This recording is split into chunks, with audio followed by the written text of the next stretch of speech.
السلام عليكم حبايبي الغاليين، يا رب تكونوا بخير وفي احسن حال. النهارده هنعمل مع بعض صينيه جلاش باللحمه المفرومه.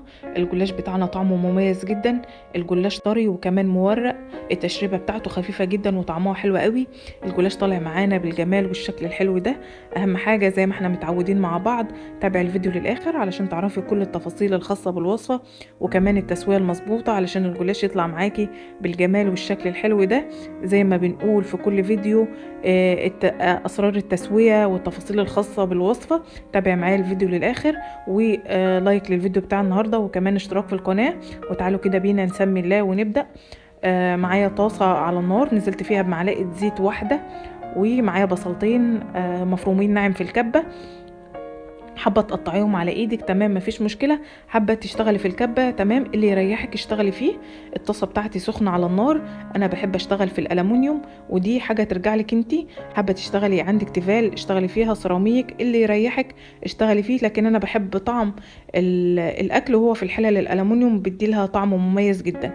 هبدا ان انا كده ادبل البصله بتاعتي لحد ما توصل للون الحلو والمتوسط ده، وافرغ كده وافتح مجال علشان انزل اللحمه في الطاسه وهي سخنه على الالومنيوم على طول. والنار بتاعتنا عاليه علشان اللحمه تحتفظ بنسبه السوائل اللي فيها وما تنزلش كل الميه اللي موجوده فيها، وبالتالي مع التقليب ومع التسويه هتنشف معايا وهيبقى طعمها مش مستحب قوي وهتبقى بتشد معاكي في اللحمه. لكن لما النار تكون عاليه هتلاقي اللحمه احتفظت بالسوائل اللي فيها، ونسبه بتبقى في ريحة زفارة كده موجودة في اللحمة لما المية بتنزل كلها. لكن كده اللحمة بتاعتنا اللهم بارك زي ما انتوا شايفين مفرفرة ومش متماسكة كلها وكتل واحدة، علشان النار كانت عالية والألمونيوم جاي توصيل جدا جدا للحرارة، فخلى اللحمة احتفظت بنسبة السوائل بتاعتها. هننزل بقى بالخضار بتاعنا. معايا جزرية مبشورة، فلفل أخضر رومي، وفلفل أحمر، وحاجة بسيطة كده من الفلفل الحراق أو الشطة الحارة. حابة تستخدميها تمام، حابة تستغنى عنها مفيش مشكلة، لكن هي بتدي طعم حلو قوي للعصاج وللحمة المفرومة مع الخضار اللي احنا حاطينه. الخضار بتاعنا قطعيه القطيعة اللي انت حباها، حابة تقطعيه في الكبة اللي يريحك اشتغلي فيه. انا مجرد بديكي افكار اللي انت حابة تعمليه. هبدأ ان انا بس اخلي الخضار بتاعي ياخد من طعم اللحمة، واقلبه تقليبتين 3 كده، وابدا ان انا انزل بالبهارات بتاعتي. البهارات انا مش مستخدمه بهارات كتير، معلقه بس صغيره من كل حاجه، معلقه ملح، فلفل اسود، بابريكا، بهارات لحمه او 7 بهارات، وحاجه بسيطه من الجنزبيل البودر، وحاجه بسيطه خالص من الحبهان المطحون وورق اللورا، علشان لو متبقي ريحة زفارة في اللحمة تضيع مع الحبهان والجنزبيل وورق اللورا المطحون. ودايما انا بحب اطحنهم واخليهم عندي، بيدوا طعم حلو قوي للتتبيلات وكمان العصاج بتاع اللحمة المفرومة. هبدأ ان انا بس اقلب التوابل بتاعنا مع بعض. ولو حابة او انت من الناس اللي بتحب ريحة القرفة في الاكل او بتحب تستخدمها، يعني ممكن تضيفي ربع معلقة صغيرة من القرفة، هتطعم معاكي برضو اللحمة، بس احنا مش بنحبها قوي في الاكل فانا مستغنية عنها. حد هيقول لي انت ما استخدمتيش توم، انا من الناس اللي مش بحب ريحة التوم في الاكل. الصينية اللي انا هستخدمها الصينية الوسط في الطقم. معايا السمنة او الزيت اللي انا مستخدمهم، يعني مش مستخدمه كميه معينه لان الكميه دي كلها مش هستخدم منها حاجه كتير. الجلاش بتاعي فريش، ولو عندك في الفريزر تمام مفيش مشكله. اهم حاجه افرديه على صينيه وغطيه بفوطه علشان ما ينشفش معاكي وما تعرفيش تتعاملي معاه او تستخدميه هيتكسر منك بسهوله. هبدا ان انا ادهن قاعده الصينيه انا مستخدمه سمنه بلدي على زيت علشان بس يطعم معايا الجلاش ويديله طعم حلو. هدهن قاعدة الصينية زي ما قلنا علشان الجلاش بتاعنا اثناء التسوية ياخد لون ويحمر معانا من تحت، وكمان ما يكونش لازق قوي في الصينية اثناء ما انا باجي اشيله او اقطعه. هبدأ ان انا اتني الجلاش، مش هفرد الورقة طول لا، هتني الورقة 2 علشان ابقى حطيت ورقتين، وهدهن على كل الورقتين سمنة، حاجة بسيطة خالص من السمنة، يعني مش هسقيها سمنة لا، هدهن بالفرشة. والفرشة افضل حاجة ان انت توزعي بيها خليط السمنة والزيت على الجلاش او الحاجة اللي زي دي او الرقاق. الحاجات دي الفرشة بتكون مناسبة جدا لتوزيع السوائل او الزيت. هبدأ ان انا اضيف الورقة التانية. انا بعمل معاك الخطوات بالتفصيل علشان حبايبي الغاليين اللي لسه لأول مرة يخش المطبخ او لسه لأول مرة بتعمل الجلاش باللحمة المفرومة، تتابع معايا الخطوات زي ما انا بشتغل كده وهيطلع معاها اللهم بارك. هقولك في الاخر برضو التسوية المظبوطة علشان تطلعيه لون مناسب وما يكونش محروق معاكي وما يكونش واخد ريحة مش مظبوطة اثناء التسوية. هقولك كل حاجة بس اهم حاجة تابع معايا الفيديو للاخر. هبدأ ان انا انزل باللحمة بتاعتي على الجلاش، والورقة اللي هي قبل ما انا اضيف عليها اللحمة دي ما بتدهنش زيت.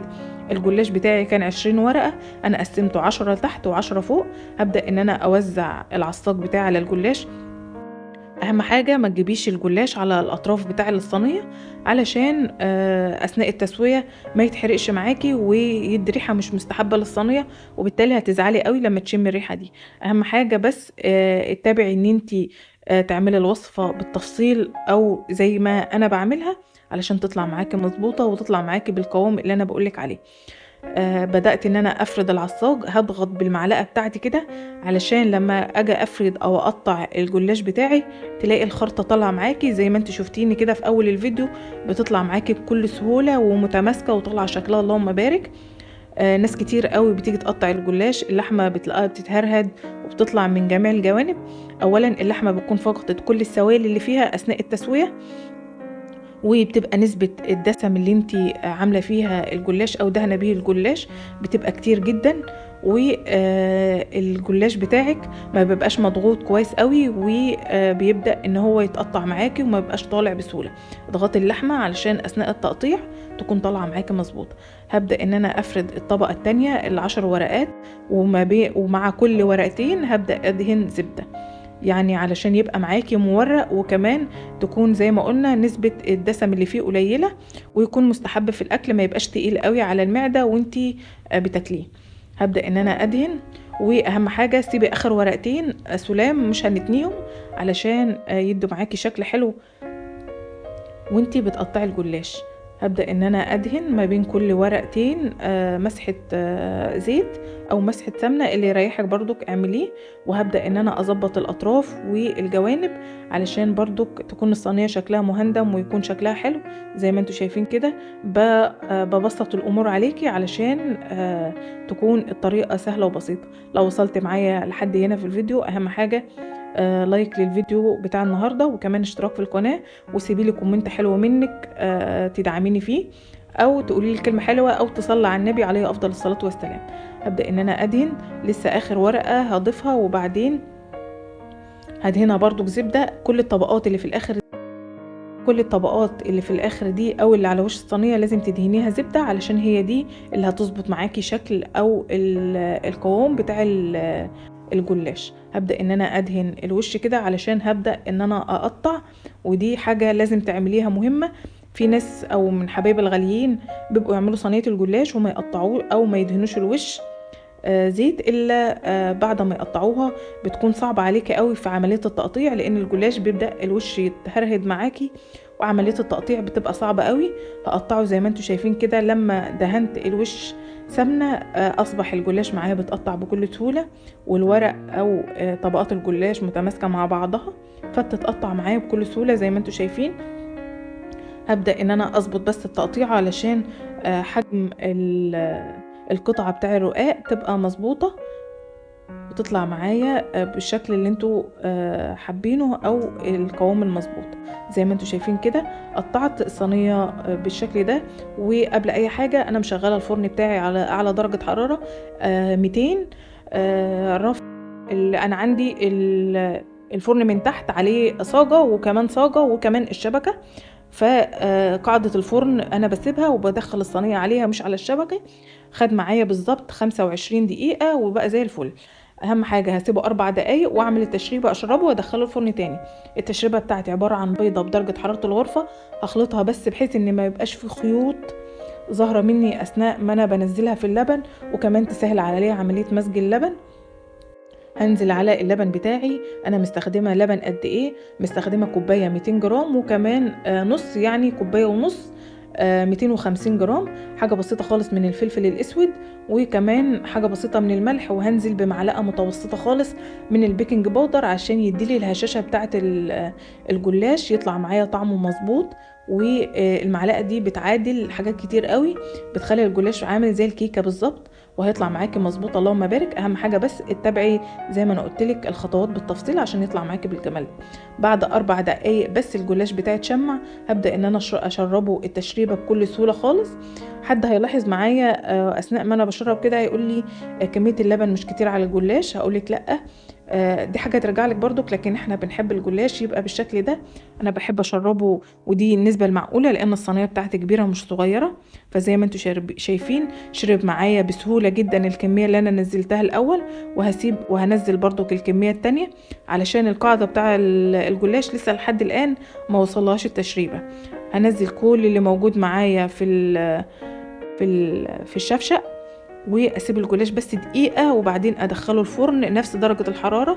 الشعلة بتاعي شغلتها في اخر 5 دقايق، خد معايا 25 دقيقة بالظبط، وطلع معايا بالجمال والشكل ده من تحت زي فوق.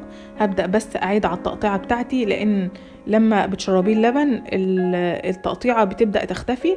هبدأ بس اعيد عليها علشان يطلع معايا بكل سهولة وبكل سلاسة. اللهم بارك، حاجة كده حلوة قوي. كسرنا بس اللون بحاجة بسيطة كده من الكزبرة الخضراء علشان يطلع معانا بالجمال والحاجة التحفة دي. اتمنى ان انتوا تجربيها بالطريقة دي، هيطلع معاكي اللهم بارك والله من اول مرة هيطلع معاكي بالجمال والطعامة والشكل الجميل ده. الجلاش طالع مورق خفيف، حاجة كده مش دسمة قوي. احنا اللهم بارك الصينية من اكيد يعني خلصت في اول يوم.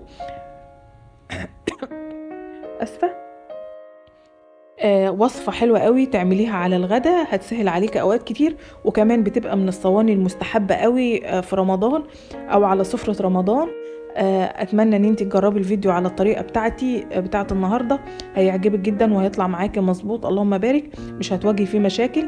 زي ما انتوا شايفين الجلاش واللحمة متماسكين، حاجة كده تحفة. اللحمة بتاعتنا طرية وجوسي، والجلاش طالع طبقات وبتقطع معايا بكل سهولة، وبيطلع التسوية من تحت زي فوق، حاجة كده تحفة اللهم بارك. اتمنى الفيديو بتاع النهاردة يكون